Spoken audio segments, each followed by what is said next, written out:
Tiada yang lebih baik Tuhan selain tinggal dalam hadirat-Mu. Buat setiap dari kami menikmati Engkau lebih lagi. Buat setiap dari kami menikmati kasih dan pelukan-Mu. Engkaulah Tuhan yang menerima kami apa adanya. Tapi Engkau juga Tuhan yang mengubah kami dari satu tempat ke tempat lain, membawa dalam keindahan dan kemuliaan. Sungguh Engkau ku kagumi, sungguh kasih-Mu tiada taranya. Satu hal yang Hamba minta buat setiap anak-anak-Mu yang hadir, merasakan cinta-Mu. Buat kami tenggelam dalam kasih-Mu, dalam pelukan-Mu. Buat kami bertemu dengan Engkau secara pribadi, karena itu yang kami butuhkan. Biar firman-Mu itu berbicara buat setiap kami jadi rema. Dan kami bisa dibawa dari satu titik ke titik yang lain, masuk di dalam kesempurnaan. Berbicaralah Bapa, karena kami siap untuk mendengar. Dalam nama Yesus kami berdoa. Amin. Silakan duduk. Shalom. Saudara, mari kita buka di dalam Ulangan 33. Ulangan 33 dari ayat yang pertama sampai dengan ayat yang ke-29 bicara tentang berkat yang diberikan Musa kepada suku-suku Israel. Saudara, dan keseluruh berkat ini merupakan satu jenjang pertumbuhan anak-anak Tuhan. Saudara, tadi lagu berkata bahwa Dia adalah Tuhan yang menerima kita apa adanya. Dia Tuhan yang tidak berkata saya hanya terima orang-orang yang pandai, saya hanya terima orang-orang yang bersih, saya hanya terima orang-orang yang tidak pernah berbuat dosa. Oh tidak, Tuhan tidak seperti itu. Dia terima kita apa adanya, saudara. Di dalam kekotoran kita, di dalam kenajisan kita, di dalam kebodohan kita, di dalam kebebalan kita, Dia terima kita apa adanya. Tetapi Dia bukan Allah yang berhenti dan membiarkan kita dalam keadaan kita. Saudara, Dia Allah yang membawa kita dari satu tingkat ke tingkat yang lain. Dia Allah yang mendidik kita, saudara, dan mendewasakan kita dari satu level ke level yang lain. Saya percaya di sini ada begitu banyak orang tua, dan tidak ada satu orang tua pun yang berkata kepada anaknya, karena aku mengasihi engkau dan aku terima engkau apa adanya, karena itu TK terus tidak masalah. Tidak ada kan?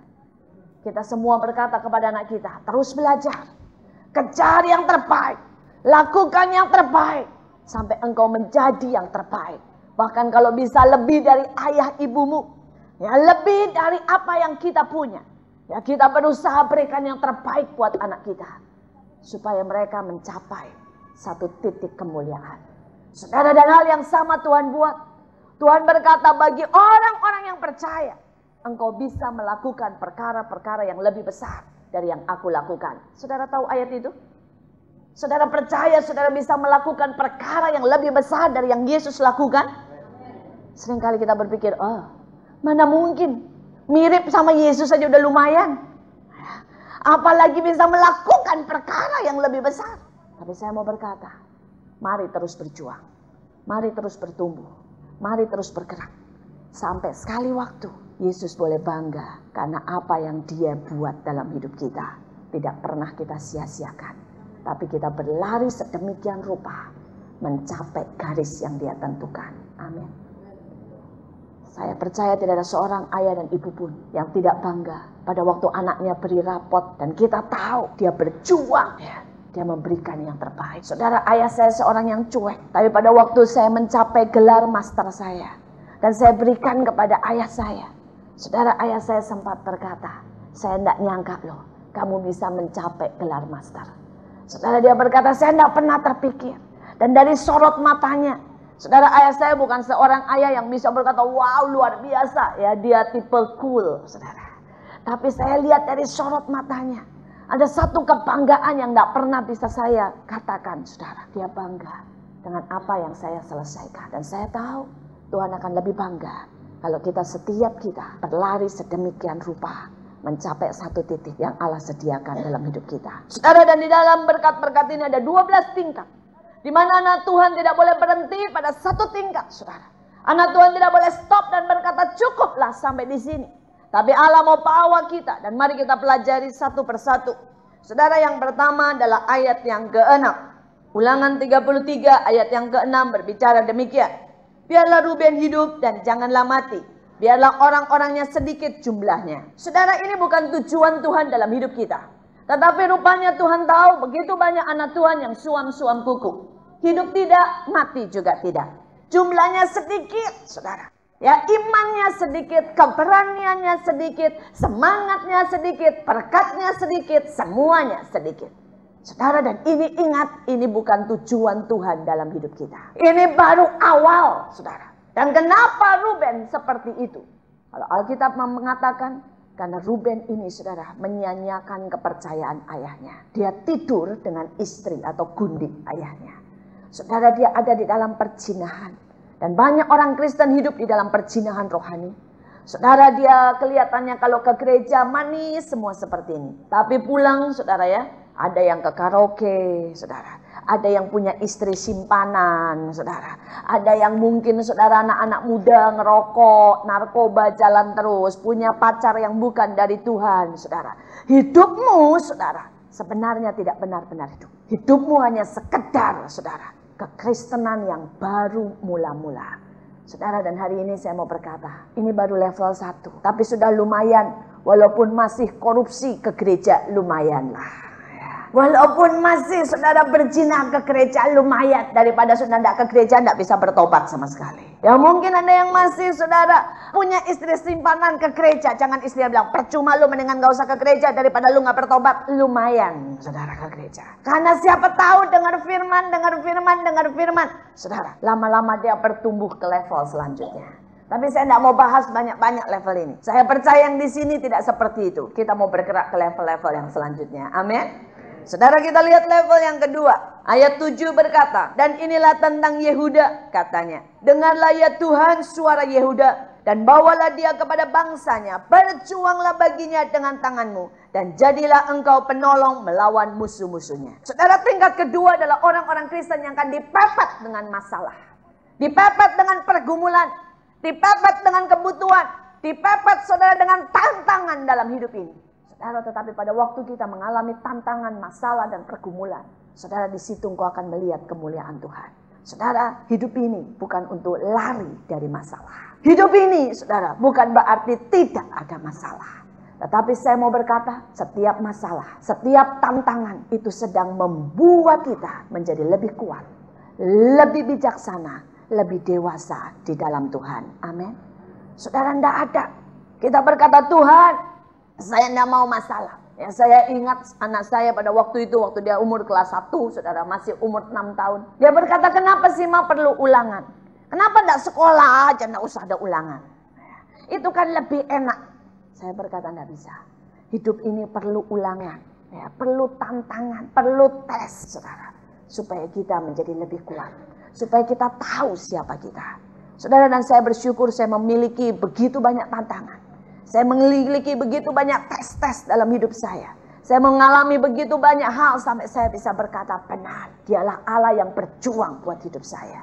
Dialah Allah yang dahsyat. Saudara, saya pernah sekali pada waktu di Belanda. Saudara, pada waktu itu saya sedang di kamar baik-baik saja, saudara.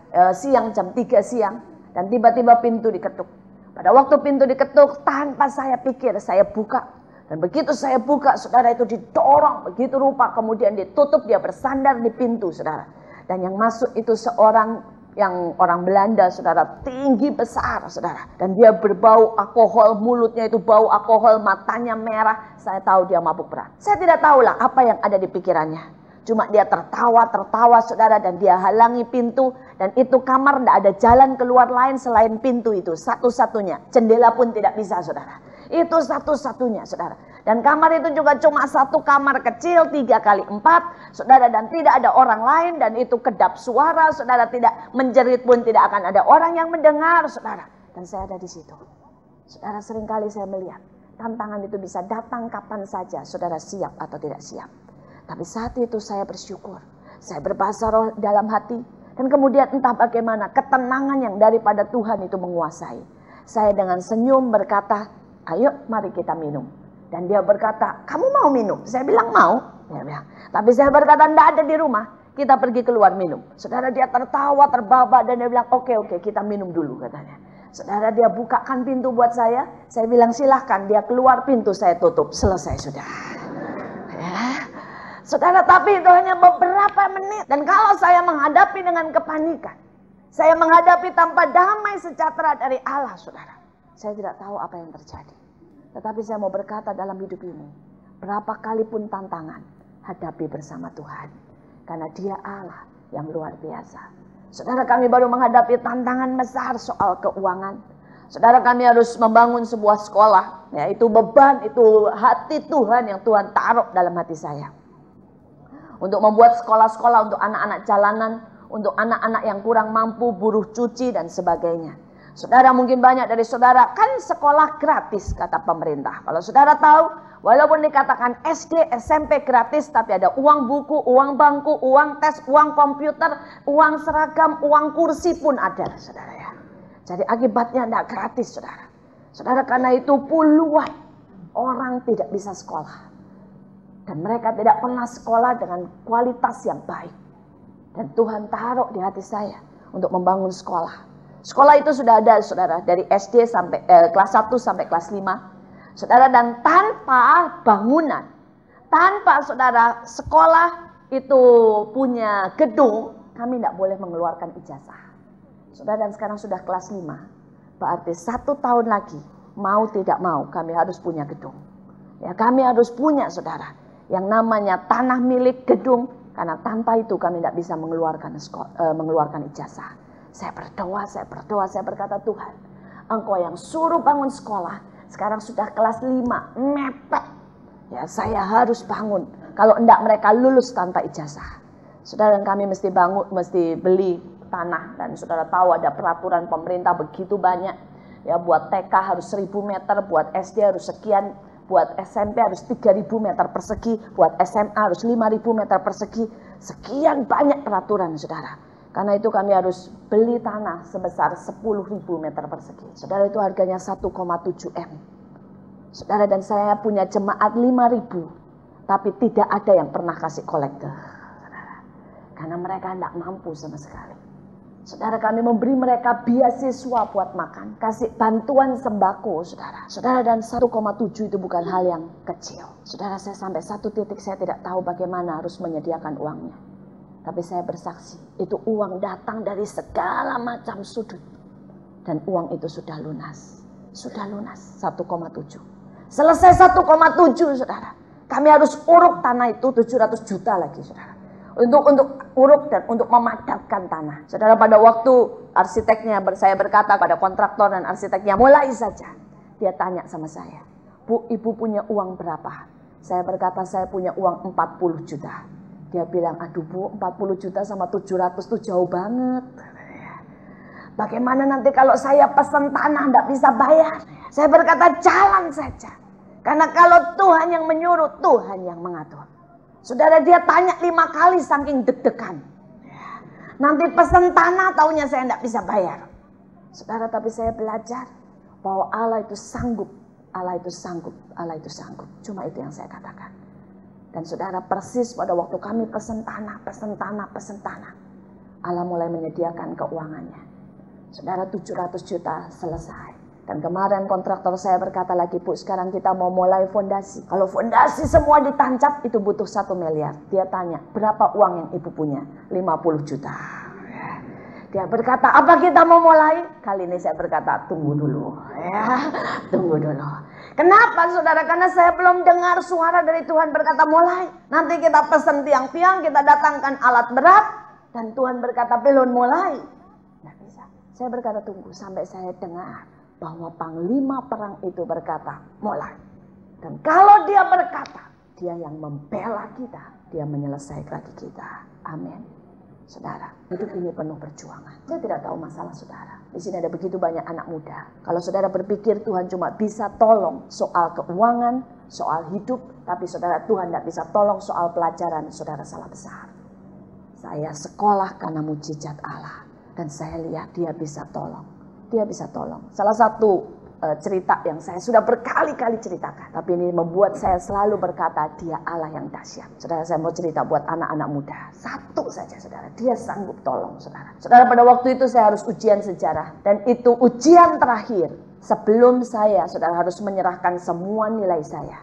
Saudara, ujian itu ada baru tahun depan. Dan kalau tahun ini saya gagal, maka berarti saya tidak bisa ikut ujian akhir. Saya tidak bisa ikut wisuda dan sebagainya. Saudara, karena itu mau tidak mau saya harus lulus tahun itu dan saat itu. Itu ujian terakhir, saudara. Saudara, dan saat itu saya lihat bahannya. Saudara, sejarah arsitektur, saudara, buat tingkat master itu, waduh saudara, bukunya kurang lebih ada 5. Satu dari bahasa Perancis, satu bahasa Jerman, satu bahasa Inggris, satu bahasa Belanda, saudara ya. Dan satu lagi rangkuman untuk foto-foto semuanya. Saudara, pada waktu saya lihat Belanda aja gua kagak ngerti, apalagi Inggris, apalagi Perancis, apalagi Jerman, saudara. Pada waktu itu saya lihat dan saya buka, saya bilang, Tuhan, saya tidak ngerti. Saudara, kalau saudara pernah belajar di Belanda, saudara akan tahu bahwa orang-orang sana dianggap, saudara, mengerti 4 bahasa itu, semuanya. Dianggap wajib mengerti bahasa itu. Saudara, dan saya sama sekali tidak ngerti. Buku itu saya cuma buka, saya bolak-balik, saudara ya. Saya baca, sama sekali saya tidak ngerti. Saya angkat di hadapan Tuhan dan saya berkata, Tuhan, saya ujian, saya cuma menunggu anugerah-Mu. Saudara, dan kemudian pada waktu saya ujian, ternyata multiple choice. Dan buat saya itu anugerah besar, ujian kepekaan. Kalau tinggal ABC kan tinggal nanya, Tuhan nomor 1 A atau B atau C atau D, kan tinggal begitu kan, ujian kepekaan katanya. Karena itu saya berkata, wah haleluya, ujian kepekaan. Saudara, saya mulai lihat nomor 1, tapi Tuhan tidak bicara. Tidak ada bicara apa-apa. Saya berkata, Tuhan tolong saya, Tuhan tahu saya harus lulus ini. Tuhan tidak bicara. Akhirnya saya mesti pakai feeling. Kata orang, wanita punya feeling, saudara ya. Jadi kita pakai feeling saja. Saudara, saya coba pakai feeling, saudara, dan selesai. Saudara, saya serahkan, saudara, saya tumpang tangan, saya berdoa, selesai. Saudara, saya serahkan. Saudara, dan di luar, saudara, itu ada hasil pengumumannya. Jadi nomor 1 itu apa, nomor 2 apa, ada hasilnya, saudara. Pada saya ambil, saya lihat, saya tulis di kertas kecil jawaban saya, dan saya keluar, saya ambil bahannya atau saya ambil jawabannya. Pada waktu saya cocokin, saudara, satu demi satu, tidak ada satu pun yang betul. Bukan tidak ada satu pun yang salah, saudara. Tidak ada satu pun yang betul. Salah semuanya, saudara. Dan saya berpikir, Tuhan, kamu itu kok tidak mau nolong sih? Tapi saya berpikir, sudahlah. Ya, hidup ini harus dilewati. Kita tidak mengerti cara Tuhan, tapi hidup ini harus dijalani. Saudara, saya bersyukur dan saya tunggu pengumuman. Begitu pengumuman selesai, berapa waktu kemudian, 2 minggu kemudian pengumuman keluar. Pengumuman di sana itu ditempel, saudara, di dinding. Dan kemudian saudara, teman saya teriak berkata, kamu dapat 6. Saya bilang, tidak mungkin. Benar, 6. Dan saya lihat pengumuman 6. Saudara, saking penasarannya, saya pergi ke ruang komputer. Saudara, di sana semua bahan ujian, semua tes, semua yang dinilai itu ditumpuk di ruang komputer, dimasukkan oleh ahli komputernya, masuk langsung ke ijazah. Saudara, dan saya pergi ke sana, lihat, saudara. Saya lihat bagaimana mungkin bisa dapat 6. Saya lihat ternyata punya saya itu salah semua. Salah semuanya. Dan rupanya gurunya mau bikin 0 kelebihan buntut. Set 6. Dan sampai sekarang nilai itu ada di ijazah saya. Ijazah saya, saudara, tertulis sejarah, bahasa Belanda ya. Sejarah, saudara, tulisannya 6. Setiap kali saya lihat itu saya senyum dan saya berkata, maksudnya 0, salah nulis. Saya cuma berkata, bagi Allah tidak ada yang mustahil, saudara. Kalau saya berdiri di sini, saya tahu perjuangan seperti apapun. Saya pernah menghadapi polisi, saya pernah menghadapi perampok, saya pernah menghadapi, saudara, orang-orang yang marah, masa 40 orang sendiri. Dan saya cuma lihat satu, ada tangan yang kuat yang selalu bisa meluputkan kita. Mari alami bersama Tuhan. Kekristenan bukan cerita, kekristenan bukan kata orang, kekristenan bukan teori. Kekristenan adalah hidup bersama Tuhan. Kita lihat yang ketiga.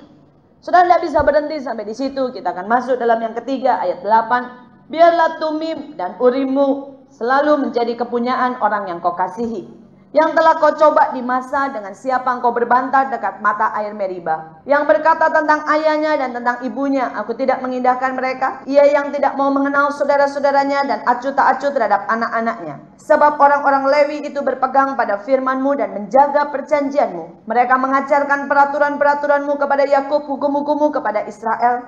Mereka menaruh ukupan wangi-wangian di depan-Mu dan korban bakaran seluruhnya di atas mezbah-Mu. Berkatilah ya Tuhan kekuatannya, perkenanlah kepada pekerjaannya, remukkanlah pinggang orang yang melawan dia, dan yang membenci dia sehingga mereka tidak dapat bangkit. Saudara, yang ketiga, tingkat yang ketiga saudara akan dibawa saudara untuk memilih Tuhan di atas segalanya. Saudara, ayat ini seringkali dipakai oleh orang-orang seberang, orang-orang yang tidak mengasihi Tuhan dan berkata, lihat, Tuhan mengajarkan supaya kita membenci, tidak acuh sama ayah, ibu dan sebagainya. Tidak. Tuhan mengajar kita untuk mengasihi dan menghormati. Tapi ada satu titik dalam hidup ini bahwa saudara dan saya harus mengasihi Tuhan lebih dari segalanya. Saudara harus berani meninggalkan apapun. Saudara harus berkata, Tuhan, asal Engkau mau, aku lakukan itu. Saya tidak peduli. Saudara, saya masih ingat pada waktu itu suami saya kena lever kronis. Saudara, dan dokter berkata, kalau 2 bulan aja bisa sembuh itu baik. Itu sangat mengerikan, sampai sudah tidak bisa bergerak. Saudara, dan kondisinya drop. Sampai lemes sekali. Pada waktu kondisinya sangat parah seperti itu. Saudara, saya punya pelayanan ke Surabaya, KKR. Saudara, dan hari itu rasanya badan saya pengen untuk tetap tinggal di situ. Tapi Tuhan berkata, siapa yang kau kasihi? Siapa yang kau kasihi? Saudara, saya tahu artinya. Itulah waktunya bahwa saya membuktikan bahwa saya mengasihi Tuhan lebih dari siapapun. Saudara, saya berangkat ke Surabaya. Di pesawat saudara, saya menangis dan saya berkata, Tuhan, orang tidak pernah tahu apa yang saya hadapi. Tapi Engkau tahu. Kau tahu perjalanan kali ini begitu berat. Dan saya melayani orang lain, saya berfokus kepada Tuhan. Padahal hati saya sebenarnya ingin mendampingi suami saya. Tapi pada waktu itu, saya tahu. Tuhan cuma mau lihat apakah saya mengasihi Tuhan lebih dari segalanya. Saudara, saya melayani di Surabaya. Dan kemudian saya pulang. Dan saya lihat sesuatu yang ajaib. Pada waktu saya pulang, saudara, suami saya itu duduk. Suami saya bicara. Dan kemudian besoknya dia berkata, saya minta pulang, saudara. Dan dokter berkata, oke, kita tes sekali lagi. Saudara, pada waktu itu, saudara, SGPT, SGOT-nya, saudara, dan sebagainya itu parah sekali. Ribuan, saudara. Dan kemudian, saudara, sampai sudah kuning semua, katanya kronis dan sebagainya, sudah membatu dan sebagainya. Tapi begitu saya pulang, dites lagi, semuanya menjadi baik, sangat baik, saudara. Dan saya tahu, pada waktu kita mendahulukan Tuhan, maka Tuhan mendahulukan kita. Amin.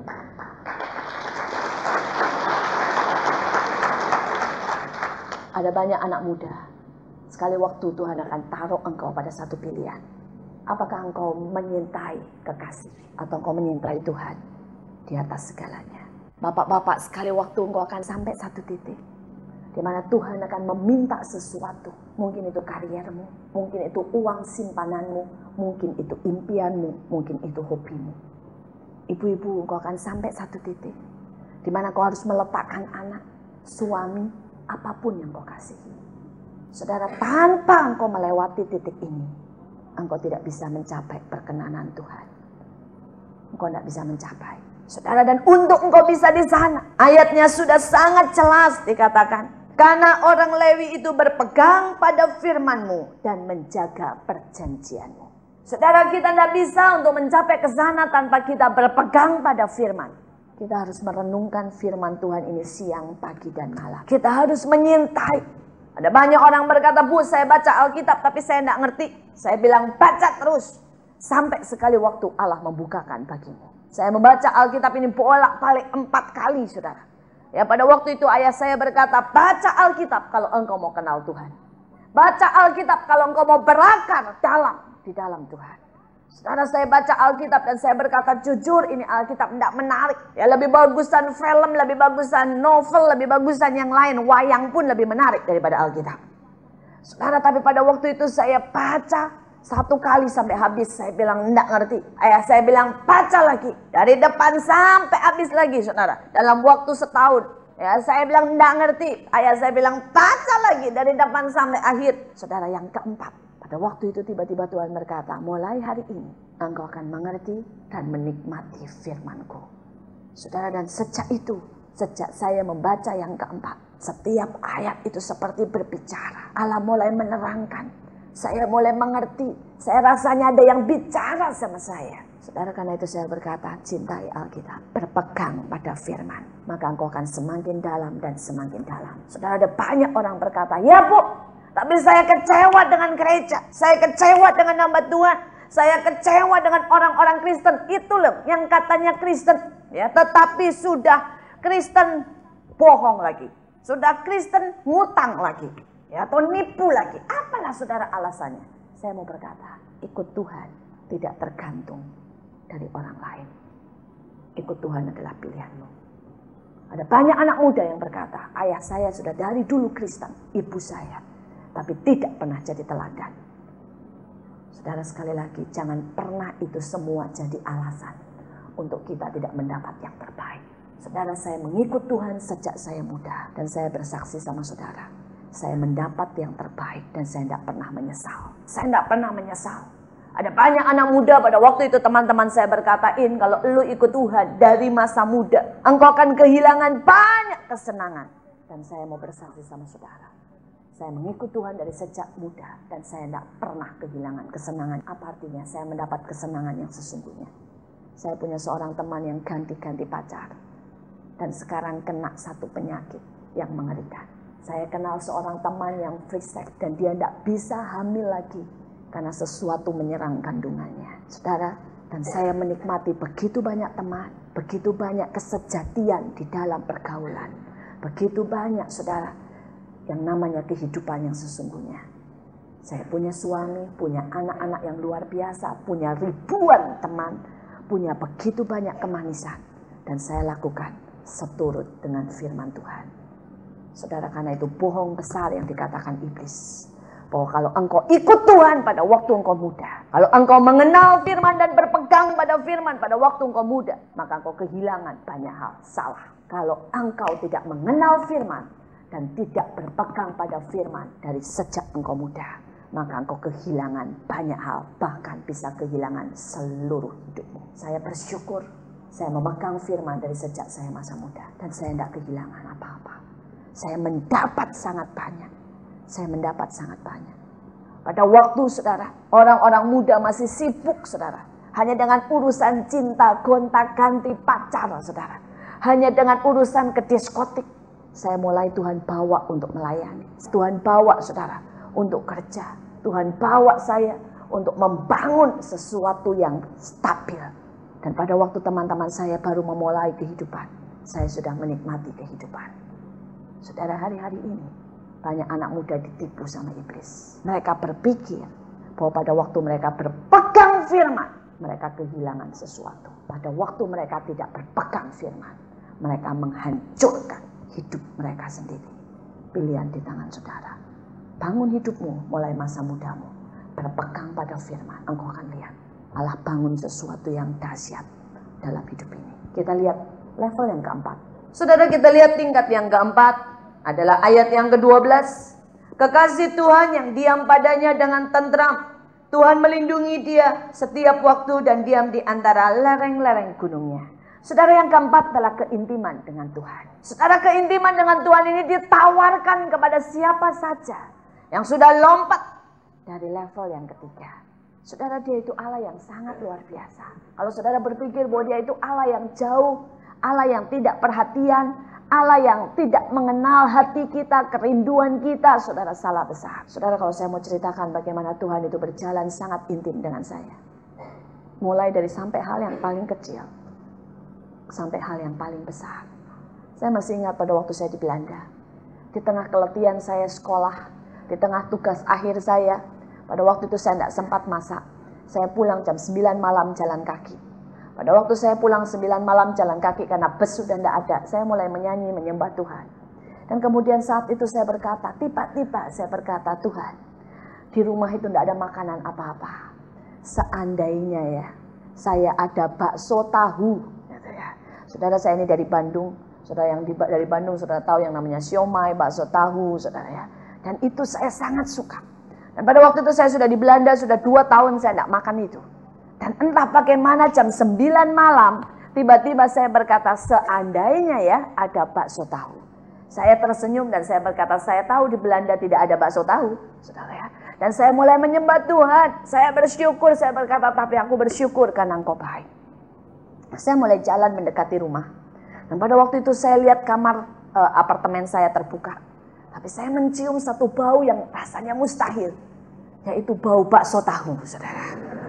Saya berpikir bagaimana mungkin? Hitung saya tidak mungkin salah. Ya, ini bau bakso tahu, tapi bagaimana mungkin di Belanda ada bakso tahu? Saudara, dan saya naik. Teman-teman saya punya kunci apartemen saya. Saudara, dan dia waktu itu berkata, "Ci, halo." Saya bilang, "Halo." Saya bilang, "Saya bau sesuatu." Dia senyum, dia berkata, "Tadi pagi saya bangun tidur, tiba-tiba mendadak saya pengen bikin bakso tahu." Saya buka resep, saya cari resep. Kemudian saya pikir daripada saya makan sendirian, saya pergi ke sini, saya siapin sekarang buat engkau. Saudara, pada waktu itu saya diam. Saya diam. Tapi dalam hati saya begitu mengagumi Tuhan. Saya ingat itu jam 9. Allah menyuruh teman saya jam 6 pagi. Saudara, kalau saudara berpikir itu kebetulan, saudara salah besar. Dia Allah yang sangat peduli. Saudara, soal bakso tahu saya tidak makan pun tidak mati. Tapi Allah sedang mau tunjukkan, aku sangat peduli akan engkau. Dan itu tidak satu-satunya. Beberapa waktu kemudian di Indonesia, saya dulu suka pakai anting. Sekarang makin lama makin malas, tidak tahu. Makin tua itu makin malas pakai macam-macam saya. Saudara, dulu saya selalu pakai anting. Dan saya punya satu anting yang saya sangat suka, saudara. Dan pada waktu saya bangun pagi, anting saya hilang satu. Saya cari di mana, anting saya hilang. Saudara, dan pada waktu itu saya belum punya mobil. Saya kalau kemana-mana mesti naik angkot atau naik bus atau naik taksi, kecuali menunggu suami saya. Saudara, dan saya bilang sama suami saya, anting saya hilang. Dan suami saya reaksinya cuma begini, "Ya hilang ya sudah." Nah, gitu ya. Kapan-kapan beli lagi. Ya memang, habis mau apa? Ya walaupun saya berharap suami saya bilang, "Ya udah nanti tak beliin," gitu ya. Ya itu sih, ya tapi saya tahulah suami saya bukan tipe begitu. Dia tipe orang yang ya cool lurus-lurus saja. Ya. Saudara, dan kemudian saya senyum, saya bersyukur, saudara, saya bersyukur dan saya berkata, "Terima kasih Tuhan buat setiap keadaan." Siang jam 2, saudara, ada orang datang. Ini orang bos besar dari Jakarta. Dia datang jauh-jauh ke Bekasi ke rumah saya. Dan dia datang dengan sesuatu yang aneh. Dia berkata, "Duin, saya ini mendengar suara Tuhan tapi aneh." Saya bilang, "Enggak apa-apa, sudah sampaikan saja.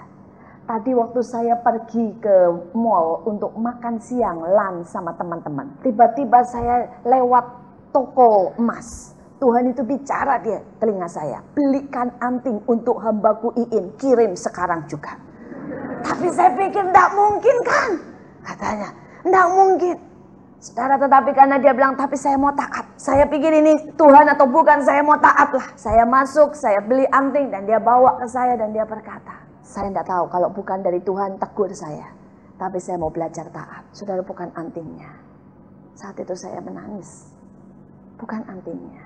Tapi Tuhan sedang berkata kepada saya, "Aku bukan cuma Tuhan yang peduli kepada perkara-perkara yang rohani. Tapi aku peduli sampai perkara yang terkecil dalam hidupmu. Aku bukan suami yang acuh tak acuh, tapi aku suami yang mendandani engkau dan mengerti yang paling dalam dari keinginanmu." Saudara, ada banyak ibu-ibu di sini, kalau suami mau mengecewakanmu, jangan khawatir, kita punya suami yang jauh lebih luar biasa. Amin. Tapi jalanlah dalam keintiman, jalan dalam keintiman. Saudara, dan saya bisa cerita begitu banyak tentang keintiman. Saya bisa cerita begitu banyak tentang suara-suara yang dia katakan, pujian-pujian yang dia berikan. Saudara, dan cintanya lebih manis dari anggur. Cintanya lebih dalam dari pria manapun. Saudara, pada waktu saya di tengah suami dan anak-anak saya, saudara, saya itu jatuh cinta dengan anak-anak saya, dengan suami saya. Suami saya itu orang yang mengagumkan lah pokoknya. Anak-anak saya itu 2 pria yang mengagumkan, saudara ya. Lucu, nyentrik, pokoknya kreatif, pokoknya luar biasa, saudara. Pokoknya luar biasa. Tapi di tengah saya bersama mereka, saya selalu berkata, "Tuhan, ada satu cinta yang jauh lebih dalam." Dan itu membuat saya selalu terpesona. Dan itulah cinta dia. Saya pernah berpisah dengan suami saya. Dan banyak orang berkata selama setahun karena tugas. Dan banyak orang berkata kepada saya, "Bu, kesepian dah?" Saya bilang, "Dah." Kenapa? Cinta Tuhan lebih dari segala sesuatu. Karena itu anak muda, kalau engkau berpikir dapat pacar, maka itu memuaskan cintamu, engkau salah besar.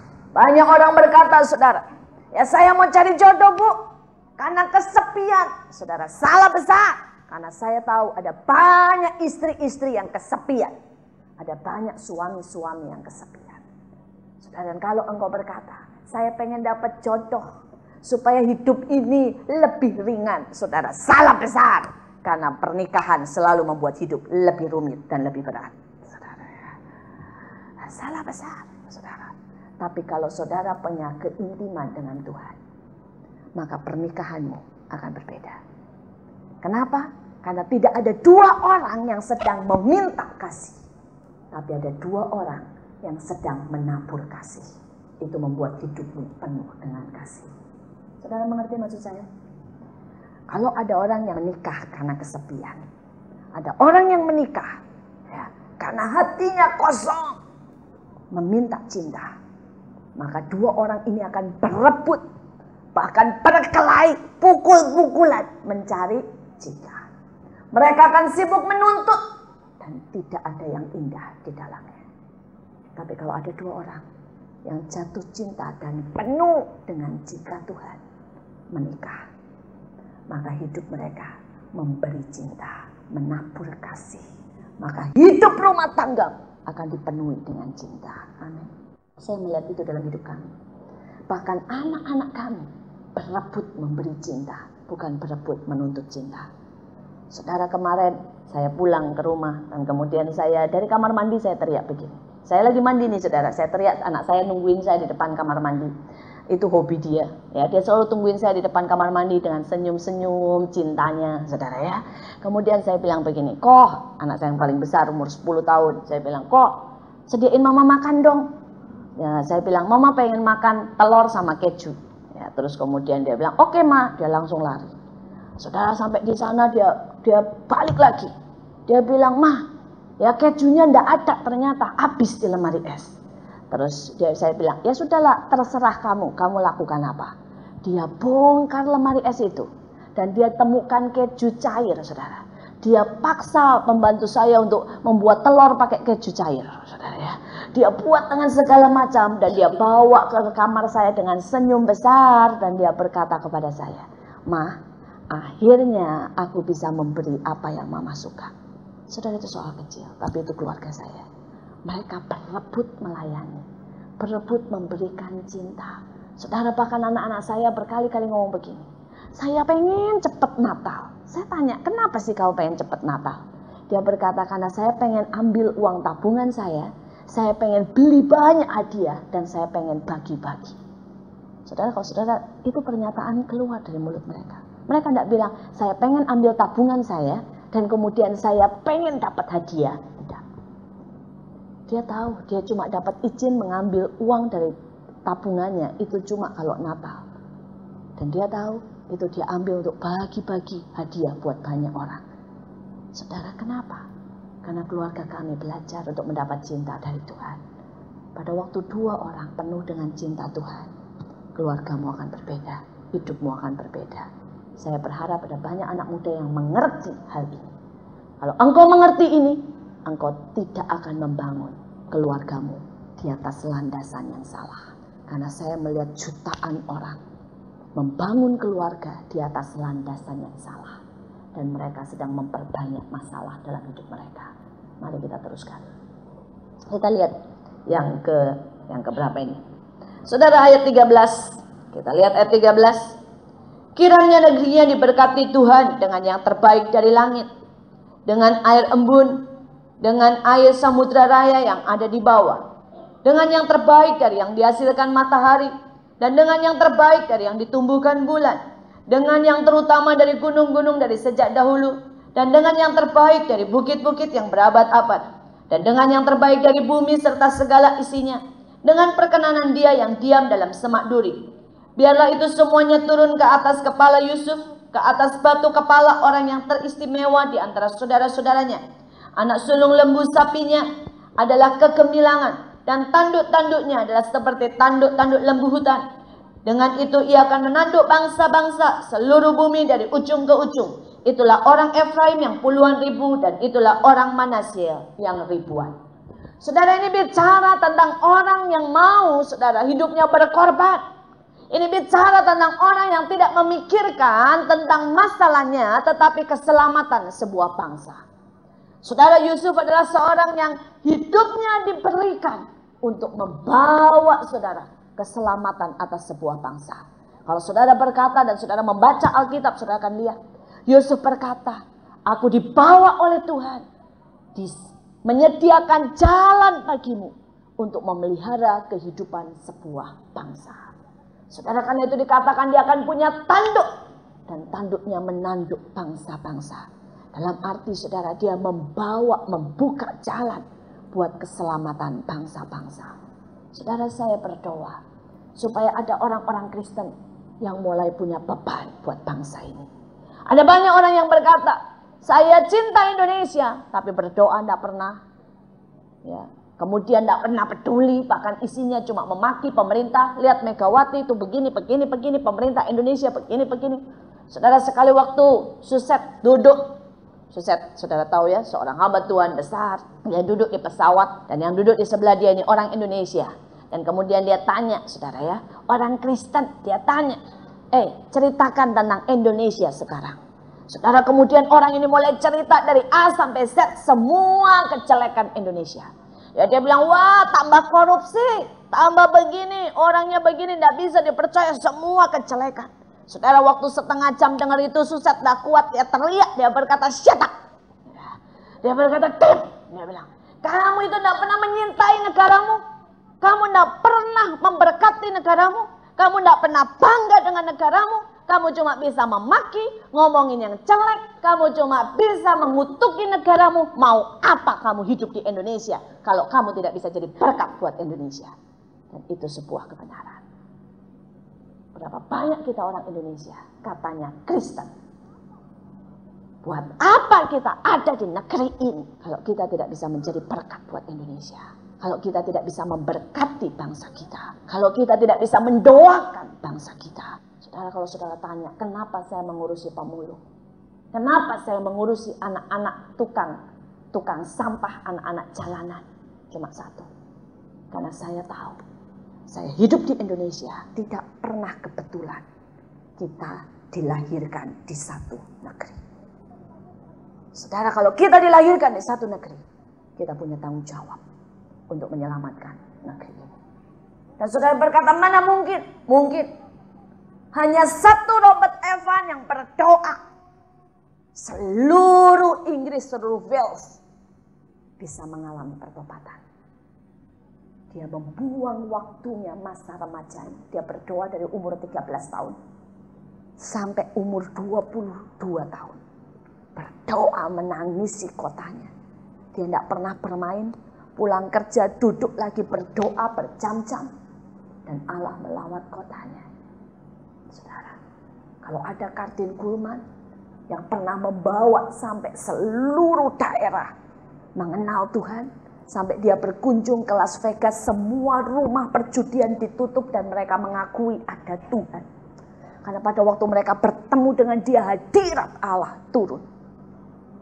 Saudara, kalau ada banyak orang, ada Mother Teresa yang dunia mengakui bahwa dia buat perbedaan di India. Harusnya ada banyak yang bisa buat sesuatu. Saya bersyukur saya punya staf yang luar biasa. Mereka orang-orang luar biasa. Saudara, ada yang lulusan sekolah Alkitab diminta untuk mengembalakan sebuah gereja besar. Dia berkata tidak. Dan dia pilih tinggal, saudara, di tempat sampah. Memberkati mereka bersama-sama anak itu. Kalau saudara pernah sekali waktu ke sana dengan begitu banyak lalat, dengan begitu banyak kekotoran, kekumuan, saudara melihat jiwa-jiwa itu mengenal Tuhan. Saudara melihat ibu-ibu itu mulai menyembah Tuhan. Saudara akan melihat bagaimana anak-anak itu bertemu dengan Tuhan. Dan satu anak di Bantar Gebang. Saudara, ini kejadian sudah tahun lalu. Pada waktu itu hari 17 Agustus. Saudara, dan dia itu dikasih kesempatan untuk membaca Quran. Karena di sana itu mayoritas semua agama seberang. Bertahun-tahun dia tidak pernah bisa baca Quran. Tetapi sejak dia kenal Tuhan, otaknya diperbaharui oleh Tuhan. Kami ada di sana memberikan makanan gratis. Kami memberikan di sana, memberikan pendidikan karakter, juga pendidikan baca tulis dan sebagainya. Dari anak yang begitu bodoh mengalami perubahan. Ya, mungkin karena makanan, mungkin juga karena firman Tuhan, mungkin karena jamahan Allah. Tetapi saya tahu satu hal, Allah bekerja dalam segala perkara untuk mendatangkan kebaikan. Saudara, dan anak-anak itu dari yang tidak bisa apa-apa, mendadak bisa baca Quran, lancar, saudara ya. Saudara, dan guru ngajinya kagum, 3 tahun berusaha ngajar, tidak bisa, tiba-tiba bisa. Saudara, dan karena itu pada waktu 17 Agustus, mereka buat panggung, saudara. Dan mereka kali ini baru pertama kalinya dia taruh satu anak untuk membaca Quran dengan keras. Dan anak ini mulai membaca Quran dari depan sampai belakang. Begitu selesai, mic dipegang dia. Dia kemudian ambil suara nyanyi. Yesus itulah satu-satunya penolongku yang sungguh, dia berjanji akan kembali dan sebagainya. Saudara, semua muka tegang, tidak ada yang ketawa kayak saudara. Saudara, dan anak ini nyanyi 2 kali, kemudian dia turun. Begitu turun dia digampar sama guru ngajinya. Kemudian beberapa waktu kemudian kami tanya, kenapa kamu lakukan itu? Dia berkata, kalau ini adalah kesempatan terakhir untuk saya memberitakan Injil, saya akan tetap lakukan. Kalau karena ini saya harus dibunuh, saya akan tetap lakukan. Saya mau semua orang tahu bahwa Yesus adalah juru selamat dan dia akan datang kembali. Seorang anak tanpa kebang. Dia berpakaian lebih jelek dari saudara. Dia kenal Tuhan baru 2 tahun. Tapi dia cinta bangsanya. Dia cinta jiwa-jiwa. Lebih daripada puluhan orang Kristen yang tidak pernah buat apa-apa untuk bangsanya, untuk jiwa-jiwa. Saudara, seringkali saya malu karena mereka lebih militan daripada ratusan orang Kristen yang pengecut, yang cuma mencari keuntungan diri sendiri. Saya kenal seorang anak dari mereka. Saudara, dia tidak mau ke dokter pada waktu sakit yang begitu parah, saudara. Tidak mau dibawa ke dokter. Dan dia berkata, urapi saya. Kami tanya, kenapa kamu tidak mau ke dokter? Dia berkata, kalau saya ke dokter, keluarga orang-orang di sekeliling saya tidak akan pernah lihat mujizat. Tapi kalau saya tidak ke dokter, mereka akan lihat bahwa Allah bisa buat mujizat. Dan anak ini sembuh total karena Tuhan menghargai imannya. Bagaimana dengan kita? Apa kita mau tinggal dalam kenyamanan? Kita hanya sekedar Kristen, nyanyi tanpa pernah punya hati buat jiwa-jiwa. Allah siap memberikan yang terbaik buat orang yang mengerti harganya sebuah jiwa. Kenapa? Karena Yesus mengerti harga sebuah jiwa. Dia turun ke dunia bukan karena kita baik. Dia turun ke dunia bukan karena dia tidak bisa buat manusia yang lebih baik lagi dari seluruh dunia yang sudah kotor. Dia bisa ambil satu bumi lain, dia ciptakan baru. Tapi dia turun karena dia mengasihi jiwa-jiwa. Dan hari ini, berapa banyak dari kita yang mau turun karena kita mengasihi jiwa-jiwa. Saudara, masih ada satu lagi. Saya lihat ayat 18 sebenarnya sampai akhir, kita coba kebut deh kalau selesai. Bersukacitalah hai Zebulon atas perjalanan-perjalananmu, dan engkau hai Isakar atas kemah-kemahmu. Bangsa-bangsa akan dipanggil mereka datang ke gunung, di sanalah mereka akan mempersembahkan korban sembelihan yang benar. Sebab mereka akan menghisap kelimpahan laut, serta yang terpendam di dalam pasir. Saudara, pada waktu saudara mulai naik lebih tinggi, saudara akan dituntut untuk mempersembahkan korban yang benar. Saudara, kekristenan tidak akan pernah menjadi dewasa pada waktu saudara cuma meminta, mengharapkan dari Tuhan, dan tidak meletakkan atau memberikan korban. Dikatakan korban yang benar, korban yang tepat seperti yang Tuhan mau. Saya tidak tahu, mungkin Tuhan berkata kepada yang satu, buang semuanya hobimu. Saya punya seorang teman, dia sangat koleksi segala macam kartu. Saudara, dan Tuhan berkata, aku mau itu. Aku tidak mau yang lain, kata Tuhan. Aku mau itu, buang itu. Itu akan jadi korban yang benar.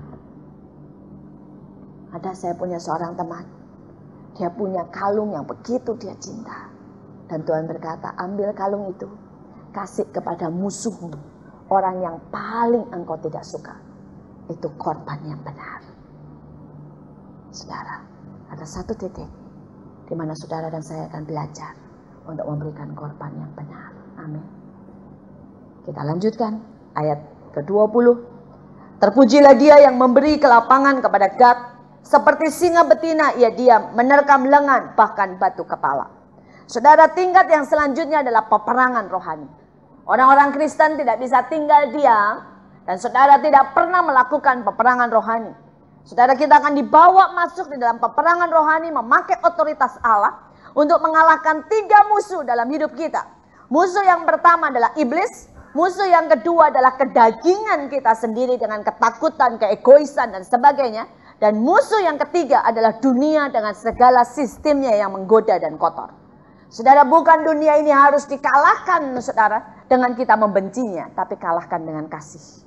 Kalahkan saudara dengan kejujuran. Kalahkan dengan kebenaran saudara.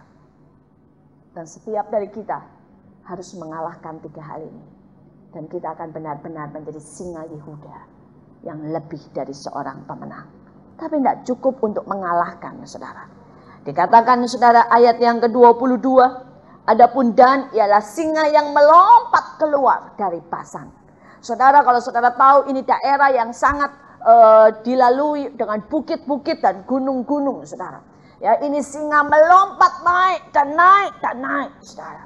Setiap dari kita perlu membuat satu lompatan-lompatan iman. Ya, ada orang yang kekristenannya begitu saja. Ya, cukup beriman atau naik pelan-pelan. Ada satu titik Anda akan dibawa oleh Allah untuk membuat satu lompatan iman. Sesuatu yang besar, sesuatu yang spektakuler, sesuatu yang bagi manusia dikatakan tidak mungkin, tetapi bagi Allah dan bagi orang yang percaya tidak ada yang mustahil. Amin. Dan itu bukan pekerjaan hamba Tuhan. Itu bukan bagian saudara gembala-gembala atau rasul-rasul. Itu bagian dari semua anak Tuhan yang mencapai level ini, saudara. Maka saudara akan melakukan perkara-perkara yang besar, perkara-perkara yang tidak mungkin. Saya ingat pada waktu ayah saya masih jadi dokter gigi, saudara. Pada waktu itu saudara, ada seseorang yang datang ke tempat dia minta dioperasi. Dan keadaannya itu sangat sulit, saudara. Giginya itu dimana kalau itu dioperasi mau tidak mau, ada lebih daripada 4 syaraf pokok yang akan terpotong. Karena keadaannya tidak memungkinkan. Saudara, pada waktu itu semua dokter bilang tidak mau mengoperasi. Karena pasti mengakibatkan kelumpuhan. Mengakibatkan rasa kebal. Ya, karena syarafnya kepotong dan itu tidak bisa nyambung lagi. Saudara, tetapi pada waktu itu ayah saya berdoa dan Tuhan berkata, lakukan saja. Lakukan saja. Saudara, dia melakukan dan benar. Orang ini tidak bisa merasa apa-apa, saudara. Selamat, cukup lancang. Orang ini berkata, dok bisa sembuh enggak? Ayah saya berkata, bisa karena Tuhan. Dia berkata, berapa lama? Kalau tidak salah ayah saya berkata, 6 bulan. Ya, nyambung syaraf-syarafnya. Saudara, 6 bulan kurang 1 hari, saudara. Orang ini telepon ayah saya dan berkata, belum. Katanya ya, belum nyambung. Ya. Kadang-kadang kita pengennya kan sedikit-sedikit, lumayan gitu. Terus akhirnya sembuh. Tetapi saat itu ayah saya berkata, enggak. Ya kan belum 6 bulan. Besok 6 bulan kita tunggu. Dan besok persis saudara orang datang ke rumah. Ayah saya berpikir pasti mau maki-maki dia karena tidak nyambung. Tetapi orang itu datang dan berkata hari ini benar nyambung. Saudara, ayah saya belum hamba Tuhan saat itu. Tapi dia sedang melakukan perkara yang besar. Amin, saudara. Setiap orang pada saat ini Tuhan berkata, ayo berjalan bersama aku dan lakukan perkara yang besar. Lakukan perkara yang besar. Pada waktu saya masih sekolah, saudara, masih sekolah. Dan ada seseorang yang sakit kanker stadium 4. Dokter berkata umurnya tinggal 2 minggu datang, saudara. Dan orang ini berkata, doakan. Tuhan berkata, usir roh maut, doakan dia tangking, karena aku akan buat mujizat. Saya berpikir, aduh Tuhan, kalau tak tangking roh maut, tak doain, tiba-tiba mati, malulah saya. Tapi Tuhan berkata, lakukan. Dan saudara, saat itu tiba-tiba di dalam kebaktian seperti ini, tapi orang yang jumlahnya sekitar 150 orang, tiba-tiba dipanggil saya. Saya minta saudara Iin tolong mendoakan yang sakit. Saudara, saya mulai doa dengan sungguh-sungguh. Saya mulai tangking roh maut. Saya mulai usir semuanya. Saudara, saat itu saya berpikir, rasanya tidak mungkin. Rasanya tidak mungkin, keadaannya begitu parah. Tapi orang itu pulang. Seminggu kemudian tambah sehat dan tambah sehat. Pada waktu dia kontrol ke dokter, karena dokter pikir 2 minggu pasti gain. Dia kontrol ke dokter, sudah jalan dengan kuat, dengan segar. Diperiksa saudara, tidak ada kanker sama sekali. Saudara, Allah kita tetap melakukan perkara yang besar. Tetap melakukan perkara yang besar. Saudara, karena itu saya berdoa. Tidak ada satupun di antara saudara yang berkata, siapa saya? Saudara adalah anak-anak Allah. Dan orang percaya anak-anak Allah melakukan perkara yang besar, membuat lompatan-lompatan iman. Kita lihat yang selanjutnya dikatakan, Naftali kenyang dengan perkenanan, penuh dengan berkat Tuhan, memiliki tasik wilayah sebelah selatan. Saudara, ini bicara tentang berkat.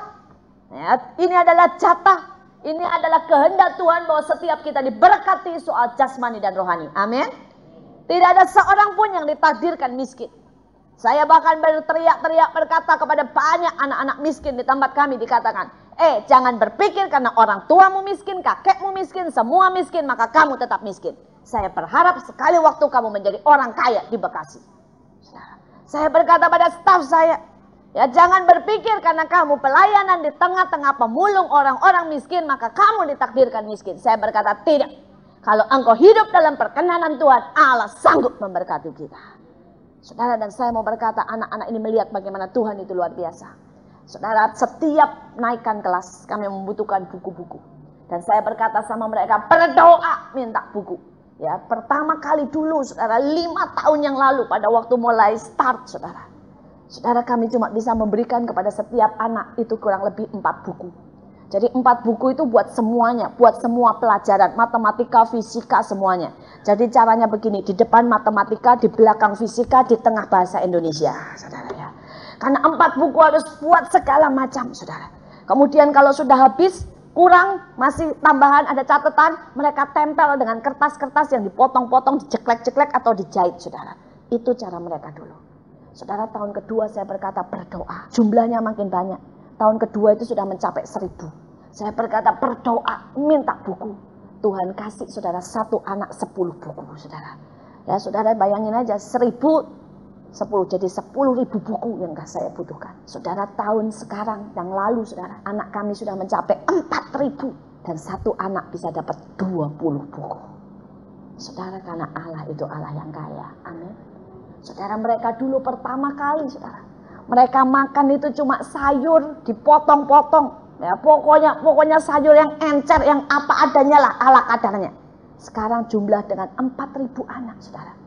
Mereka makan daging yang terbaik, dagingnya pun dari New Zealand, saudara ya.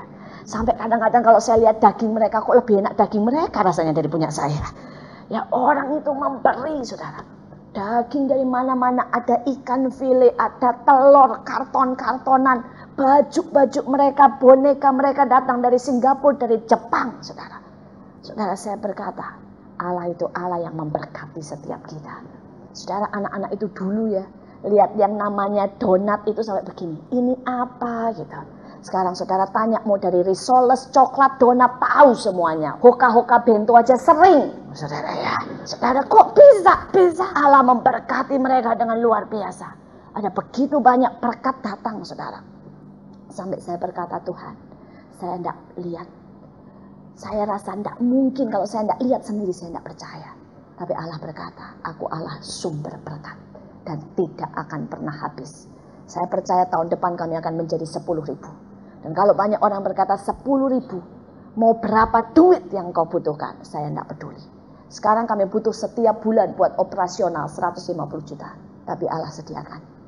Kalau 10.000 berarti kurang lebih 300 juta setiap bulan. Tapi saya percaya Allah akan sediakan. Saudara, ini bukan masalah saudara pekerjaan saya. Ini pekerjaan Tuhan. Sebuah generasi harus ditata ulang. Sebuah generasi harus dibentuk, harus diselamatkan. Saya mau sampai semua orang di Bekasi akan kenal Tuhan dan mengaku bahwa Yesus Kristus Tuhan. Saudara, kita lihat yang terakhir.